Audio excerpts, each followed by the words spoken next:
Dans la vidéo précédente, on a vu que chaque fonction va créer un nouveau scope. Alors, jusqu'à l'arrivée de S6, les scopes, c'était uniquement des scopes de fonctions. Alors, ça reste vrai si on n'utilise que le var. Ok, c'est-à-dire que si on n'utilise que le var, il n'y a toujours que les scopes de fonctions. Mais avec ES6, je vous ai dit qu'on peut déclarer nos variables avec let et const. Et je vous avais promis une explication en rapport avec let, const et les scopes. Ça y est, c'est maintenant. Pourquoi ? Parce que les variables qu'on va déclarer avec let et const, elles ne respectent pas les scopes de fonctions. Elles respectent les scopes de blocs. Alors, c'est quoi un bloc déjà? Un bloc, c'est un bout de code qui commence par une accolade et qui se termine par une accolade. Ce qu'on va faire, je vais vous montrer quelques exemples. Donc, function first. Tout simplement une déclaration de fonction. On va mettre dedans une déclaration de variable avec un let a égale 5. Voilà. Alors, ce qu'il y a dans cette fonction, c'est un bloc. Ok ? Un autre exemple, avec le if. Parce que jusqu'à présent, oui, le scope de fonction, c'était aussi le bloc qu'il y a dans une fonction. Donc, pour l'instant, rien de très nouveau. Mais maintenant, je vais vous montrer, par exemple, avec le if. Si on écrit if, bon, peu importe la condition, on va mettre true. Let a égale 5. Alors, chaque fois, j'utilise let parce que on pourrait très bien écrire var, mais ils ne vont pas justement réagir de la même manière. Je vais en dire plus dans la suite. Donc, ce que vous voyez ici, entre cette accolade et cette accolade, ça aussi c'est un bloc. Alors, je vous l'ai fait avec le if, c'est la même chose avec le else if et tout ça. Alors, on peut voir aussi les blocs dans les boucles. Par exemple, on va faire un petit for let i égale 0, tant que i est inférieur à 10, i++. Boum, boum, boum. Alors, tout le code, bon, peu importe, hein, imaginez qu'il y a un console log par exemple dedans. On va quand même l'écrire juste pour le kiff. Tout le code qu'il y a ici entre cette accolade et cette accolade, là aussi c'est un bloc. Ok ? Même le code qui est contenu dans un bloc est un bloc. Ça veut dire quoi ? Je m'explique. On peut tout simplement écrire ça. Directement ici, je peux vous écrire une déclaration de variable qui n'est en rapport avec rien du tout. J'ai juste mis les accolades comme un bloc. Ok ? Il faut savoir que ça, c'est du code qu'on peut écrire. On peut mettre un code, des accolades juste comme ça. Ok ? Ça marche. Bref, vous avez compris. Tout ce qui commence par une accolade et qui finit par une accolade est un bloc. Maintenant, je vais vous parler des scopes de blocs. Alors, pour vous expliquer tout ça, je vais changer un petit peu ce bout de code. Faire comme ça. Boum, boum. On va rajouter un petit if. Alors, on veut qu'il rentre dedans. Donc, si a égale à 5, on va faire if a supérieur à 3. Comme ça, il va rentrer dedans, c'est sûr. Et là, on va tout simplement faire un petit console log. Console log de notre a. Voilà. Et on va bien sûr exécuter cette fonction. Parce que là, on l'a juste déclarée. Alors, voyons voir ce que ça donne. On va laisser ça ici. J'enregistre. Et bien sûr, notre 5 s'affiche dans notre console. Déjà, j'aimerais qu'on repère les blocs qu'on voit ici. Donc, on a dit ici, on a un bloc. On est d'accord? Et là, dans le if, on a un autre bloc. Donc là, on a le bloc parent et là, le bloc enfant. Vous êtes d'accord avec moi que la variable a été déclarée dans le bloc parent, c'est-à-dire ici. Je vais espacer un petit peu pour que vous voyez mieux ce qui se passe. Voilà. Alors là, dans mon bloc enfant, je demande d'afficher dans ma console le a. Pour autant, le a, il a été déclaré dans mon bloc parent. Alors la règle de base avec les scopes de blocs, c'est quoi? C'est qu'un bloc enfant a accès aux variables du bloc parent. C'est comme ça que ça marche. C'est la règle de base. Alors peut-être que ce code, il vous choque pas. Pourquoi? Parce que si j'avais écrit var, ça aurait été exactement la même chose. Juste pour vous montrer, ça aurait aussi affiché le 5. Pourquoi? Parce que si on utilise le var, on ne réfléchit pas en bloc. On réfléchit en scope de fonction, c'est tout. Et un scope de fonction, il n'y en a qu'un seul, celui de la fonction first qui est ici.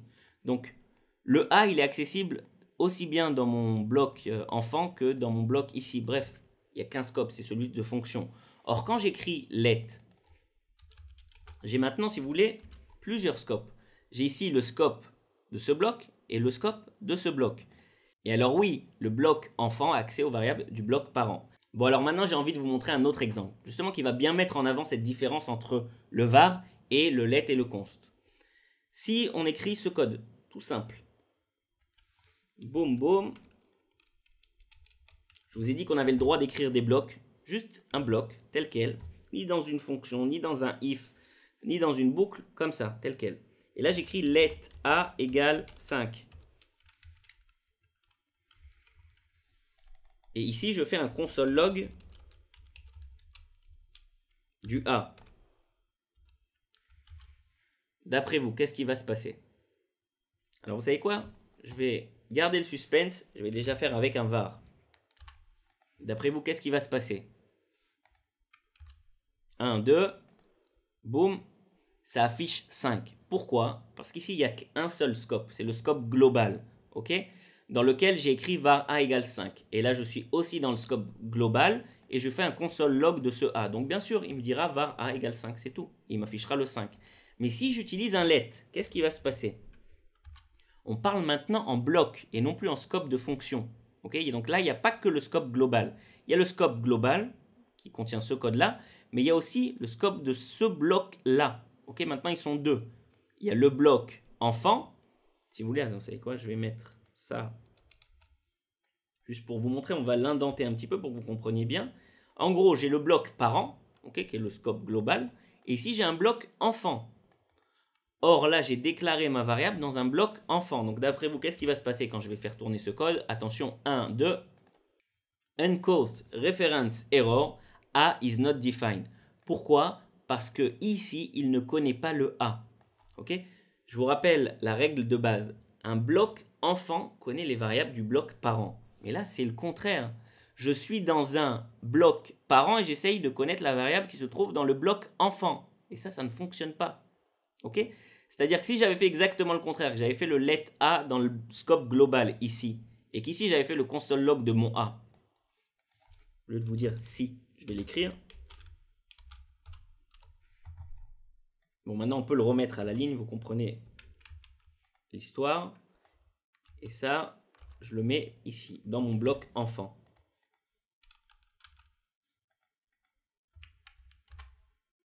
Alors ça m'affiche 5. Pourquoi? Parce que le bloc enfant essaye d'accéder à des variables déclarées dans le bloc parent. Et ça fonctionne. Alors j'ai envie que vous compreniez bien comme il faut ce nouveau phénomène, le scope de bloc. Ce que je vais faire des petits bouts de code. Alors par exemple ici, on va créer la function first.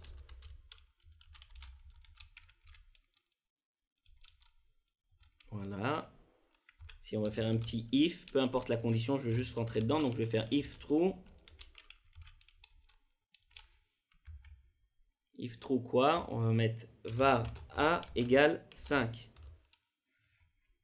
Et on va faire un console log de ce a à l'extérieur du if, console log du a. Ok, donc maintenant vous connaissez les règles de base. Bien sûr, il faut exécuter ce code avec first exécution. D'après vous, qu'est-ce qui va se passer? Je vous laisse réfléchir. À chaque fois que je vais vous poser une question, mettez pause et essayez de réfléchir à qu'est-ce qui va se passer. Qu'est-ce que ce code va afficher dans ma console? Alors c'est tout simple. Qu'est-ce que j'ai utilisé ici? J'ai utilisé le var. Il n'y a pas de let, pas de const. Donc ça veut dire quoi? Ça veut dire que cette variable a, elle répond à quelle règle? À la règle du scope de fonction et non à la règle du scope de bloc. Le scope de fonction, il n'y en a qu'un seul. C'est celui-là. Ok? Donc, peu importe où je crée cette variable, si c'est dans un if ou pas dans un if, peu importe. Ici, il n'y a qu'un scope valable. Il n'y a pas plusieurs petites ramifications dedans. Non, c'est comme si c'était écrit exactement au même niveau. Donc, quand je vais écrire var a égale 5 ici, toute cette partie connaîtra ce a. Donc, bien sûr, quand je vais utiliser le console log du a, eh ben, ça va m'afficher mon a sans problème. Ok? Pourquoi? Encore une fois, parce que mon a respecte la règle du scope de fonction. Et mon scope, il est ici. Et il ne fait pas la différence entre les différents blocs qu'il peut y avoir dans cette fonction. Pour lui, c'est comme si tout était au même niveau. Je vais vous montrer. 1, 2, boum. Et voilà, ça m'affiche le 5. Maintenant, attention. Qu'est-ce qui va se passer si au lieu de var, j'écris let? Je vous laisse réfléchir. Alors le let, lui, il répond à quelle règle? À la règle du scope de bloc. Ok, ça veut dire que, c'est quoi, je vais vous montrer directement la solution. 1, 2. Uncauth reference error A is not defined. Ok, vous voyez ici, A n'est pas défini. Pourquoi? Parce qu'au moment de ce console log, je ne connais pas le A. Pourquoi? Parce que le bloc qui est ici, c'est le bloc parent. Et le bloc qui est ici, c'est le bloc enfant. Et le bloc parent n'a pas accès aux variables qui sont déclarées dans des blocs enfants. Par contre, le contraire est vrai. C'est-à-dire, si ici, j'avais le console log et que j'avais mis mon let ici, en haut, là, ça aurait marché. Mais là où j'ai déclaré ma variable, dans un bloc enfant. Donc le A, il est connu uniquement dans ce bloc enfant et pas à l'extérieur, pas dans le bloc parent. C'est pas comme ça que ça marche. Le bloc enfant connaît les variables du bloc parent, mais le bloc parent ne connaît pas les variables du bloc enfant. Ok, retenez bien ça. On va faire un autre petit exemple pour bien mettre cette différence en avant. Alors un exemple un petit peu plus compliqué, on va écrire var i égale 62, peu importe le chiffre, for var i égale 0, i est inférieur à 10, i plus plus. Ok, une boucle, tout ce qu'il y a de plus standard. Ici, on va faire des console log de notre i. Ici, on va faire un console log du i à la fin.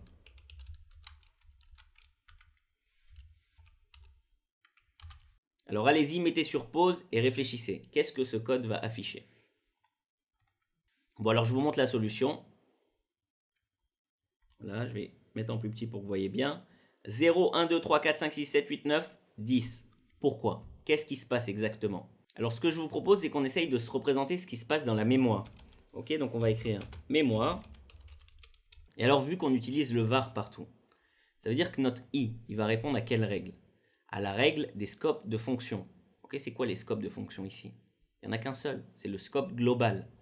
Donc ce que je vous propose, c'est qu'on représente en mémoire en fait ce qui correspond à l'objet des variables globales, le VO global. Ok, vous savez quoi, je vais écrire VO global. Qu'est-ce qu'il y a dedans? Donc là, j'écris var i égale 62, var i égale 0. Donc directement, on sait qu'on a un endroit pour le i dans notre mémoire. Qu'est-ce qui se passe pour ce i? À la première ligne, je lui mets 62. Okay, je le remplis avec 62. Et ensuite, je rentre dans cette boucle. Alors là, je redéfinis var i égale 0. En théorie, je n'avais pas besoin. J'aurais pu directement écrire i égale 0. Okay, mais j'ai réécrit var i égale 0. Donc ça veut dire qu'en fait, on va réécraser cette variable i, okay, de notre mémoire. Et on va lui mettre directement 0 dedans. Okay. Ensuite, à chaque fois, il va exécuter le contenu de cette boucle. C'est-à-dire il va faire console log de notre i jusqu'à qu'il arrive à 10. Ça veut dire qu'il va mettre 0.